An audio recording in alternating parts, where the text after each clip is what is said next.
Assalamualaikum warahmatullahi wabarakatuh. Perkenalkan, nama saya Gani Trilestari dari kelas 5A PGSD Penjas dengan NIM 2000174. Di sini saya akan mempresentasikan apa yang ada di atas ini. Disimak baik-baik ya. Nah, di sini ada proses, output, dan juga outcome. Nah, yang pertama ada physical education.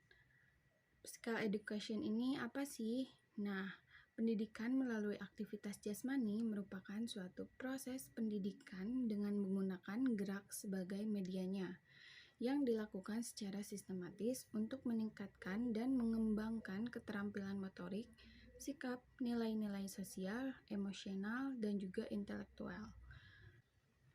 Nah, di sini ada education, thought, and of physical activity. Nah, apa sih itu? Jadi, pada intinya, physical activity ini lebih menekankan kepada anak untuk bergerak, untuk bertumbuh kembang, dari mulai jasmaninya. Begitupun bergeraknya juga lebih tepatnya, agar anak itu bisa menanamkan sikap disiplin, juga sadar akan pentingnya bergerak. Nah, di sini ada tujuan pendidikan nasional atau bisa dilihat ya oleh teman-teman life skill, di mana tujuan dari pendidikan life skill ini pendidikan yang kecakapan hidup merupakan konsep pendidikan yang bertujuan untuk mempersiapkan warga atau siswa belajar agar memiliki keberanian dan kemauan menghadapi masalah hidup dan kehidupan secara wajar tanpa merasa tertekan, kemudian secara kreatif menemukan solusi serta mampu mengatasinya. Nah, di sini ada kompetensi personal, sosial, akademis, dan vokasional. Nah, mengapa sih life skill ini diperlukan dalam dunia pendidikan? Nah, di sini kecakapan hidup atau life skill itu sendiri harus dimiliki oleh setiap orang agar bisa bersaing dengan individu lain dan bisa beradaptasi dengan perkembangan ilmu pengetahuan juga teknologinya. Nah, di sini ada yang cukup menarik nih. Adanya kompetensi yang mana di sini disebutkan personal, sosial, akademis, dan juga vokasional. Apa sih tujuan sekolah membekali anak dengan belajar tentang kecakapan hidup life skill ini? Life skill. Nah, tujuannya yaitu untuk mempersiapkan anak baik secara akademiknya, sosial, dan emosional di dalam menghadapi sebuah kesulitan dan permasalahan kehidupan. Dengan demikian diharapkan kelak nanti anaknya memiliki kesiapan untuk menghargai hidupnya di masa depan sehingga anak dapat menghadapi kesulitan yang lebih. Nah, bisa dilihat ya oleh teman-teman, di sana di bawah kompetensi ada GBPP. Apalagi sih yang dimaksud GBPP ini? Nah, itu merupakan singkatan dari garis-garis besar program pembelajaran, yang dimana pembelajaran secara sederhana dapat diartikan sebagai silabus atau GBPP itu suatu mata pelajaran atau mata kuliah tertentu disusun untuk satu semester saja. GBPP ini sangat bermanfaat untuk dosen sebagai pedoman mengajar dalam satu semesternya. Nah, di bawah dari GBPP ini ada silabus dan juga RPP. Apa sih perbedaannya? Apa yang menjadi pembeda gitu antara silabus ini dan juga RPP?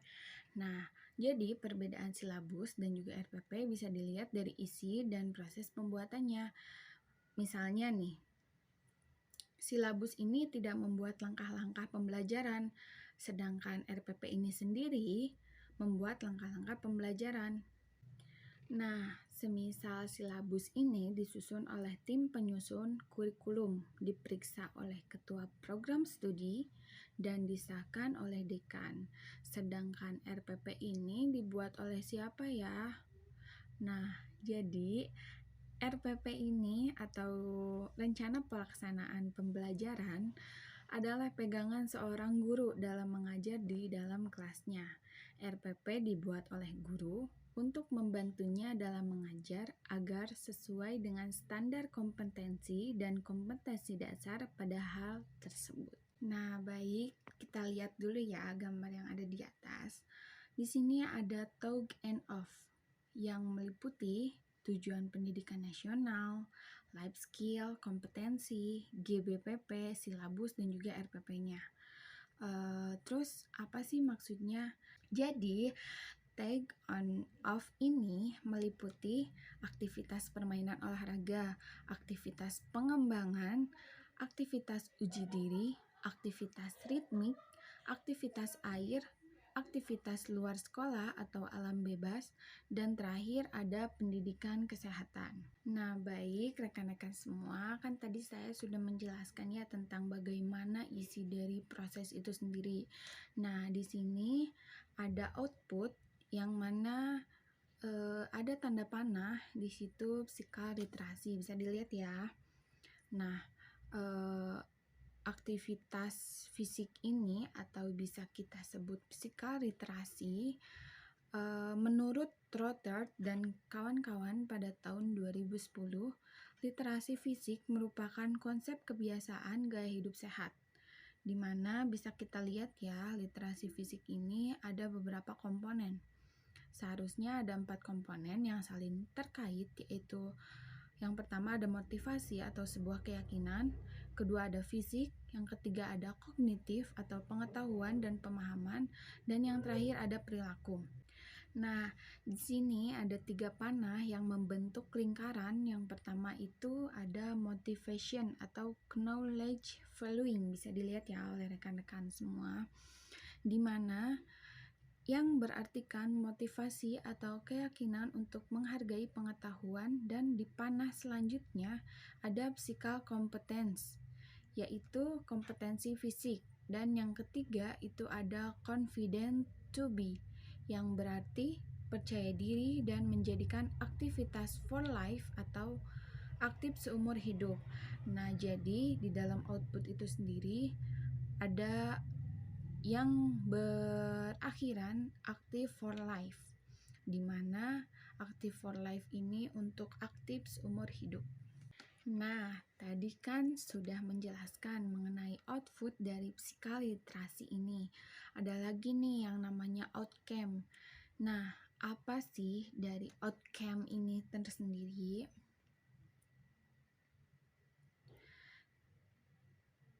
Nah, apa sih outcome ini? Disimak baik-baik ya. Jadi, di sini ada yang namanya sport for life atau bisa dikatakan yaitu olahraga seumur hidup. Cukup menghalakan napas juga ya. Gimana caranya supaya bisa berolahraga seumur hidup? Atau kenapa ada istilah olahraga seumur hidup?